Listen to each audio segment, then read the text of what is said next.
So my next guest today, though, is Kathleen Hayden from Dream Space Organizing. Now, she wants to declutter your space from your home or your business. Hi, Marie. Good morning, Kathleen. How are you today? I'm good. How are you? I'm fine, thank you. Now, tell me a little bit about yourself. How did you come to be in the organizing business? It actually was something that I just loved to do. Okay. Doing the family, whether they liked it or not, the friends, the family friends, etc. And I learned a few years ago that I was able to make a career out of it. Excellent. So with a little research, I discovered an association called POC, which is Professional Organizers in Canada. I became a member, and they have classes available, so I took those, and so I can officially call myself a trained professional organizer. And we have regular chapter meetings every month. We usually have a guest speaker, and we also have a yearly conference, so there's always continuing education. So it's really great, but essentially, yeah, a hobby or something I just love to do turned career. Perfect. Yeah, and the POC, that's a very recognized organization when it comes to professional organizers in the region. Absolutely. There's a code of ethics that we abide by, so which is really great. Yeah. Now tell me, you help people not only declutter, but also just set up their office space. Now, how does this help them if they start with this plan right at the beginning of setting up their business? It definitely helps them in the sense that if you think about a decluttered space is a decluttered mind, so that makes people more productive in their everyday lives. Right. So perhaps you are a parent that works from home. This means that you have that extra time to maybe shut it down, to welcome the kids home from when they get home from school. You could be a new business owner, and that time being organized will allow you to pursue new clients, which will bring you more revenue, of course. Or maybe you're an existing business and you thrive on being the best for customer service. This will give you that extra time to provide that quality customer service. So there's different areas in life that this could be beneficial. Of course. Of course. Now, so that's great for people that are just getting set up and the clutter hasn't begun yet. Now, what happens when you're going into an office that's already been in operation for a while, and how do you help these clients now if you're going in there and there's the piles of paper everywhere? Where do you start? Well, the first thing that I would do is once they contact me, we do an assessment, which takes about an hour and a half. So we go through the areas of concern and find out what is or is not working. What do they want to see in the space? It could be that the current space is not fitting with what they want it to be. It could be a spare bedroom that they want to turn into a spare office, or whatever the case may be.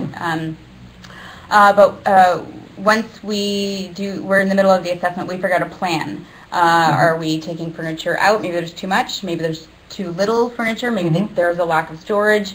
The filing system is more than likely not quite right. Most likely. Yeah. Or outdated. Yes, very well could be. Paper is definitely people's enemy. It certainly can be, yes. So we come up with a plan that will work for them, not for me, because eventually I will be leaving. So once we figure that plan out, we schedule appointments. So we begin the decluttering and organizing process. And through that process, we touch everything in that space. And we put into piles. What are we keeping? What are we donating? What do we trash, recycle, etc.? And I say donate loosely. That could be to your friends, your neighbors, your local charity. It's endless where those items can go. But out of all the keep items, we are going to put those back into that space in an organized fashion using organizational tools which you may already own. Organizing does not have to be expensive. So just putting that back into an organized fashion that will work for the client. Again, I'm not saying. And while we're doing that, I'll teach them how to maintain the space. We will definitely recap at the end once we're complete, but it's important to kind of show them how to maintain it as we go. If we need to tweak, let's do it in advance. So once that's done, again, we recap on the maintenance, follow up. Make sure that things are going as planned.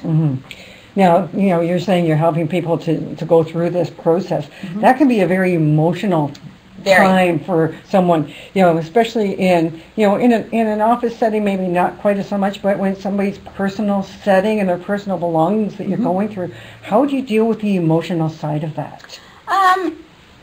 Everybody's different, but trying to remember or to help the client remember the memories versus the items. Right. Even I have a keepsake box. Of course, everybody has something they can't part with. Yes. Yeah, and the client is always the final decision maker. I want them to be able to sleep at night, but if there is quite the collection, perhaps we're able to minimize the collection, and which will help them declutter. So minimizing. Perfect. Now, how do you find, what are the results? How has organizing and decluttering affected your clients? What reactions do you get from them when it's all done? Probably the very first and the most common is just a weight has been lifted. Yes. Less stress.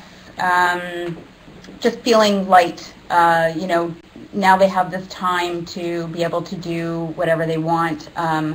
One client just wanted, an extra 30 minutes a day for a nap. She had, a few kids, and she just wanted to relax, whether read a book or whatever. But just, definitely the weight has been lifted. There's less stress. Yeah, and I like what you had mentioned just a little while ago too about taking the items that are leaving the home and putting them back into the community, whether it's recycling them somewhere. Yes. Yeah. Yes. Now I personally donate to the Canadian Diabetes Association. Okay. That's dear to my heart. That's in my family.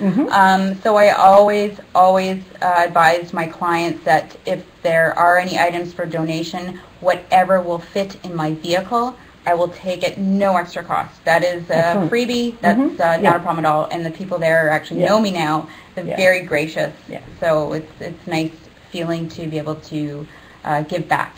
Oh, yes. And I think that's the wonderful part about having our own business is that we are able to do that. We're able to give that back to the community.